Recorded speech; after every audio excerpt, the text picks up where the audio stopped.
വേദനകളെ പുഞ്ചിരികൊണ്ട് തോൽപ്പിച്ച ഈശോ കൊച്ച് ജീവിതം തളർത്തുവരുന്ന കൗമാരപ്രായത്തിൽ സ്വപ്നങ്ങൾ നെയ്യേണ്ടുന്ന സമയത്ത് വിധി ക്യാൻസറിന്റെ രൂപത്തിൽ മുന്നിലെത്തിയിട്ടും അതിനെ ഒരു പുഞ്ചിരിയോടെ നേരിട്ട അത്ഭുതമാണ് ആജ്ന ജോർജ്. എറണാകുളം ആലുവ സ്വദേശിനിയായ ജീസസ് യൂത്ത് എന്ന മുന്നേറ്റത്തിലൂടെ യുവജനങ്ങളുടെ ഇടയിൽ നിറസാന്നിധ്യമായിരുന്ന ആ പെൺകുട്ടിക്ക് ദൈവം നൽകിയ വിളിപ്പേരായിരുന്നു ഈശോ കൊച്ച് എന്നത്.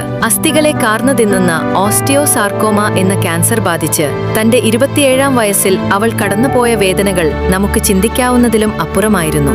ആ ആശുപത്രി കിടക്കയെ അവൾ ഒരു അൾത്താരയാക്കി മാറ്റി.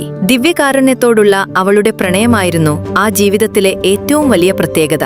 മാരകമായ വേദനയിൽ പുളയുമ്പോഴും മയക്കുമരുന്നിന് തുല്യമായ വേദന സംഹാരികൾ പലപ്പോഴും അവൾ വേണ്ടെന്ന് വെച്ചു. കാരണം ചോദിച്ചവർക്ക് മുന്നിൽ അവൾ നൽകിയ മറുപടി ലോകത്തെ മുഴുവൻ നിശബ്ദമാക്കുന്നതായിരുന്നു. മരുന്നിന്റെ ലഹരിയിൽ മയങ്ങിപ്പോയാൽ എന്റെ ഉള്ളിലേക്ക് വരുന്ന ഈശോയെ എനിക്ക് അറിയാൻ പറ്റാതെ പോകുമോ എന്നതായിരുന്നു അവളുടെ പേടി. ബോധത്തോടെ വേദനകൾ സഹിച്ചുകൊണ്ട് തന്റെ പ്രിയപ്പെട്ടവനെ നെഞ്ചിലേറ്റാൻ അവൾ കാണിച്ച ആ ധൈര്യമാണ് അവളെ ഒരു രക്തസാക്ഷിയെപ്പോലെ ജ്വലിപ്പിച്ചു നിർത്തുന്നത്. സഹനങ്ങൾ ഓരോന്നും മറ്റുള്ളവർക്ക് വേണ്ടി കാഴ്ചവെച്ച് പ്രാർത്ഥനയുടെ പരിമളം പരത്തി അവൾ 2022 ജനുവരി 21 ഈ ലോകത്തോട് വിട പറഞ്ഞു. മരണം അവളെ തോൽപ്പിച്ചില്ല, മറിച്ച് അവൾ മരണത്തെ പുഞ്ചിരി കൊണ്ട് തോൽപ്പിക്കുകയായിരുന്നു എന്ന് പറയുന്നതാകും ശരി. ആജ്ന കടന്നുപോയിട്ട് 4 വർഷങ്ങൾ പിന്നിടുമ്പോഴും വേദനകളിൽ തളർന്നു പോകുന്ന ആയിരങ്ങൾക്ക് നിത്യതയിൽ വിടർന്ന ആ റോസാപുഷ്പം ഇന്നും ഒരു വലിയ പ്രചോദനമാണ്.